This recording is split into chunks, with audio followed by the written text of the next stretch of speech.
Hola, en aquest vídeo volíem presentar-vos el primer Pla d'Atenció i els Drets de la Infància i l'Adolescència de Mallorca, que amb les seves sigles coneixem com a PADIAM. Què és el PADIAM? Doncs, el PADIAM és un instrument que dona estabilitat a les accions i programes dirigits als nens, nines i adolescents que viuen a Mallorca. Té com a objectiu introduir la perspectiva de la infància en cada un dels departaments del Consell.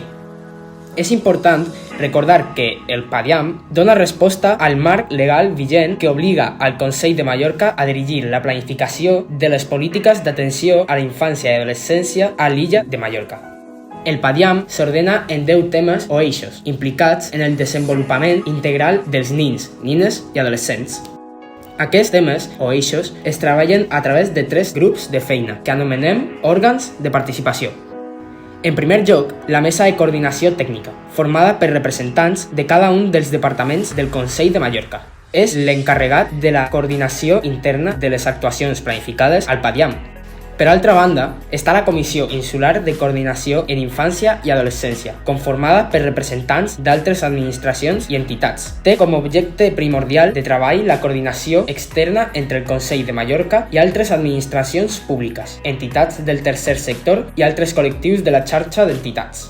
Finalment, es compta amb el Consell de la Infància i Adolescència de Mallorca, que té com a finalitat escoltar als infants i adolescents i respectar i fer efectiu el seu dret a participar en les decisions que afecten directament les seves vides en un entorn segur i amigable. I si has arribat fins aquí, per què ens dirigim a tu? Perquè el PADIAM implica la participació de tot el personal del Consell que té relació amb la infància i adolescència directament o indirecta. És el teu cas? Què creus? Són els infants usuaris de les nostres carreteres? Visiten els nostres museus? Fan esport? Els afecta el que fem a urbanisme o medi ambient? Si ho penses bé, tots treballem en pro dels infants i els adolescents. Per això, necessitem de la participació de tothom. Si creus que tu també pots col·laborar, pots visitar la pàgina web de l'IMAS per tenir més informació o escriure al correu electrònic sepia@imas.conselldemallorca.net. Moltes gràcies per la teva atenció!